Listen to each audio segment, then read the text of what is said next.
మీనరాశి వారికి గ్రహస్థితి సాధారణంగా ఉన్నది. మనం గతంలో చెప్పుకున్నాం. ఈ రాశి వారికి అటు అష్టమంలో బుధుడు, అష్టమంలో కుజుడు, అర్ధాష్టమ గురువు, ఏలినాటి శని, వ్యయ రాహువు, సప్తమ రవి, సప్తమ శుక్ర, అంటే మొత్తం ఆల్ 9 గ్రహాలు కూడా కొంత ప్రతికూలంగా ఉన్నటువంటి పరిస్థితులు.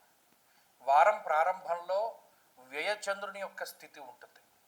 ఆది సోమవారాల్లో కొంత శారీరక శ్రమ ఉన్నప్పటికీ మంగళ బుధవారాలు కొంత మెరుగ్గా పనిచేస్తాయి.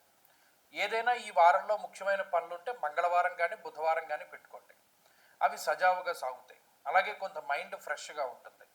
అయితే మీనరాశి వాళ్ళకి ఎందుకు ఇంత మనం జాగ్రత్తలు చెప్పవలసి వస్తుంది అంటే, కాన్షియస్గా ఉండట్లేదు చాలామంది.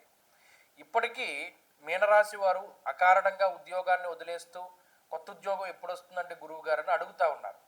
మనం వార ఫలితాల్లో కానీ మాస ఫలితాల్లో కానీ చెప్పేది ఒకటే, ఈ గురుబలం వచ్చేంత వరకు, అక్టోబర్ 18 వచ్చేంత వరకు కూడా మీనరాశి వారికి పరిస్థితులు ఏమీ అంత సజావుగా లేవు. ఈ గ్రహాలు 9 ప్రతికూలంగా ఉంటున్నాయి. ఒక్కొక్కసారి అది ఇబ్బంది. 9 గ్రహాలు ప్రతికూలంగా ఉంటే ఏమవుతుంది అంటే, ఒక గదిలో ఉన్న మీకు ఏదో ఒక దారి దొరకాలి కదా. ఒక కిటికీ అద్దమో, వెంటిలేటర్ అద్దమో, లేకపోతే కనీసం తలుపు కన్నంలోంచి చూడగలిగేటువంటి శక్తి అయినా ఉండాలి. ఎక్కడి నుండి మనకి అసలు బయటపడేటువంటి మార్గం లేకపోతే అష్టదిగ్బంధనం, అది ఈ గ్రహస్థితి. ఏ పని అవనివ్వదు.